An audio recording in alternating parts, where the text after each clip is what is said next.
Nesta oportunidade, meus amigos e irmãos, eu quero meditar junto com você no capítulo 2 de João, onde nós vamos estudar nesta noite sobre o primeiro milagre realizado por Jesus Cristo. A partir do versículo 5 está escrito assim: Sua mãe disse aos empregados: Fazei tudo quanto ele vos disser. E estava ali postas 6 talhas de pedras para a purificação dos judeus. E em cada uma cabia 2 ou 3 metretas. E disse-lhe Jesus: Enchei de água essas talhas. E encheram até em cima. E disse-lhe: Tomai agora e levai ao mestre-sala. E levaram. Amém? Nesta ocasião, Jesus Cristo e sua família e os discípulos, eles foram convidados para uma festa de casamento em Caná da Galileia. E no mundo antigo, nos dias de Jesus Cristo, as festas de casamentos duravam 7 dias. E se chegasse a faltar nesses dias de festa alguma coisa para os convidados, isso tornaria para eles motivo de vergonha. E a Bíblia nos diz então que no meio deste casamento, não sabemos ao certo em qual dia foi, faltou vinho.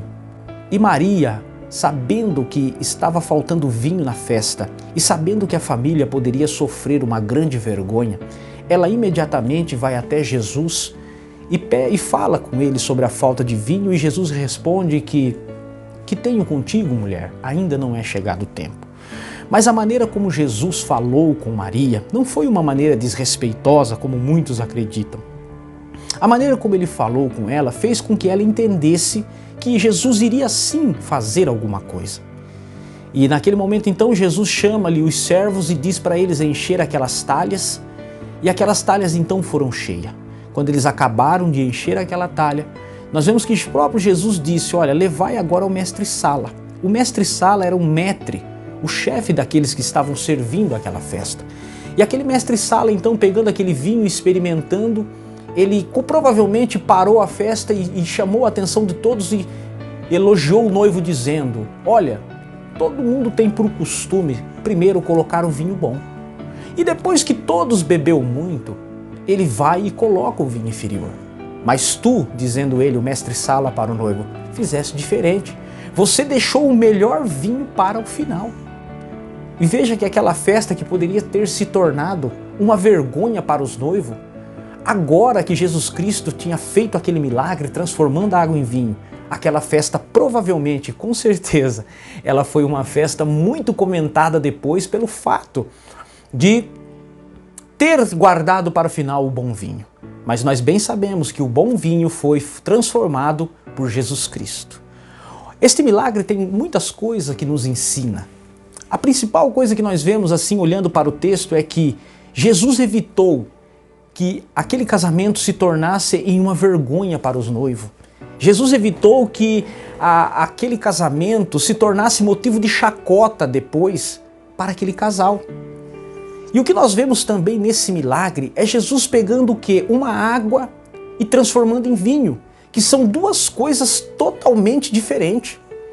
Veja que se Jesus tivesse mandado eles pegarem uvas, a gente poderia dizer, tudo bem, transformar água em vinho, mas não. Jesus mandou colocar água, e aquelas águas então foram transformadas em vinho. Veja que no livro de João, os milagres de Jesus Cristo, eles são chamados de sinais. E veja que depois disso, ali para o versículo 11, veja que os discípulos creram em Jesus Cristo, que ele era realmente o Filho de Deus e o Messias. E com este milagre nós vemos também o grande poder de transformação que Jesus tem, não somente de transformar a água em vinho, mas também de mudar e de transformar a vida das pessoas. Nós vemos que no decorrer da história bíblica, quando nós olhamos para a vida de Pedro, nós vamos ver que Pedro era um homem truculento, um homem que falava o que vinha em sua mente. Pedro era um homem que por várias vezes foi repreendido por Jesus Cristo.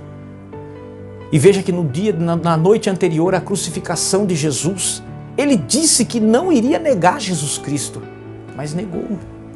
Mas veja que depois que Jesus Cristo subiu ao céu e disse a eles que o Espírito Santo iria descer sobre eles, no dia de Pentecoste, Pedro pregou uma palavra e mais de 3.000 almas aceitaram a Cristo. Quando ele estava indo para o templo, encontrou ali na porta do templo um paralítico das pernas, um homem coxo. Ele disse que não tinha ouro, não tinha prata, mas o que ele tinha ele daria. E ele disse, levanta e anda. E naquela ocasião, então, aquele homem que estava ali coxo na porta daquele templo, levantou e andou, e aí isso também foi um grande milagre que aconteceu. Nós vamos ver que Pedro também deixou escrito para nós 2 livros na Bíblia Sagrada, o livro de 1ª e 2ª Pedro. Veja que aqui Pedro já era um homem mudado, que chegou a reconhecer e recomendar, falar boas coisas do apóstolo Paulo. E nos seus últimos momentos, quando ele foi condenado por Roma e foi crucificado, ele disse, eu não quero ser crucificado como meu mestre foi, eu quero ser crucificado de cabeça para baixo. E assim terminava a história de um grande homem, Pedro, naquela situação. Mas o que nos chama a atenção é que Pedro chegou diante de Jesus uma pessoa totalmente diferente do que ele se tornou depois que ele teve o contato com Jesus Cristo. Veja que a partir do momento que Pedro começou a caminhar com Jesus Cristo, a sua vida foi mudando e se transformando. E ele já não era mais aquele homem lá do início que foi chamado a atenção por Jesus Cristo algumas vezes, que negou Jesus Cristo. Não, agora Pedro estava disposto a morrer por Jesus Cristo, se preciso for. É isso que Jesus faz na vida das pessoas. E nesta oportunidade, o que eu quero destacar nesta palavra é que Jesus Cristo tem o poder sim de mudar. A Bíblia diz em 2 Coríntios, capítulo 5, versículo 17, assim, se alguém está em Cristo, nova criatura é, as coisas velhas já se passaram, eis que tudo se fez novo. Veja que quando Pedro começou a andar com Jesus Cristo, a vida dele se transformou em uma vida nova, em uma vida melhor. Mas para que haja mudança, tem que fazer como aqueles servos fizeram. Levar as talhas até Jesus e encher elas de água. E aí o milagre aconteceu. Assim também na vida das pessoas. Tem que se entregar a Jesus Cristo, deixar Ele trabalhar na vida, em sua vida. E aí sim, a vida da pessoa, ela muda.